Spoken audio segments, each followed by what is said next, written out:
শেখ হাসিনার দুটি লকারে মিলল ৮৩২ ভরি সোনার গয়না। বিস্তারিত থাকছে পুরো ভিডিওতে। আমাদের চ্যানেলে নতুন হয়ে থাকলে অবশ্যই চ্যানেলটা সাবস্ক্রাইব করুন, তাহলে দেশের সকল গুরুত্বপূর্ণ খবর দেখতে পারবেন।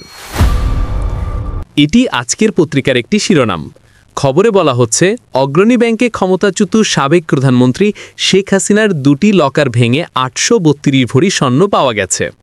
মঙ্গলবার বিকেলে রাজধানী দিলকুশায় অবস্থিত অগ্রণী ব্যাংকের প্রধান শাখায় থাকা লকার দুটি ভাঙা হয়।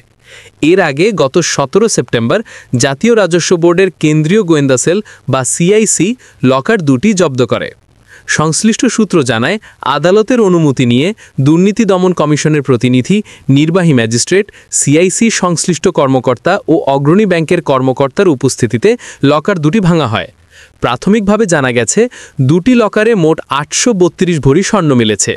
তবে আরও কিছু গুরুত্বপূর্ণ জিনিস থাকতে পারে। বুধবার দুদক বিস্তারিত জানাতে পারে। সিআইসির এক ঊর্ধ্বতন কর্মকর্তা মঙ্গলবার রাতে আজকের পত্রিকাকে বলেন, শেখ হাসিনার নামে অগ্রণী ব্যাংকের প্রিন্সিপাল ব্রাঞ্চে থাকা ৭৫১ এবং ৭৫৩ নম্বর লকার বাংলাদেশ ব্যাংকের রেগুলেশন অনুযায়ী ভাঙা হয়। লকার দুটি থেকে মোট ৮৩২ ভরি স্বর্ণালঙ্কারের সন্ধান পাওয়া যায়। তিনি বলেন, আর কী ধরনের জিনিস রয়েছে তা জব্দ তালিকা চূড়ান্ত করার পরেই বলা সম্ভব হবে।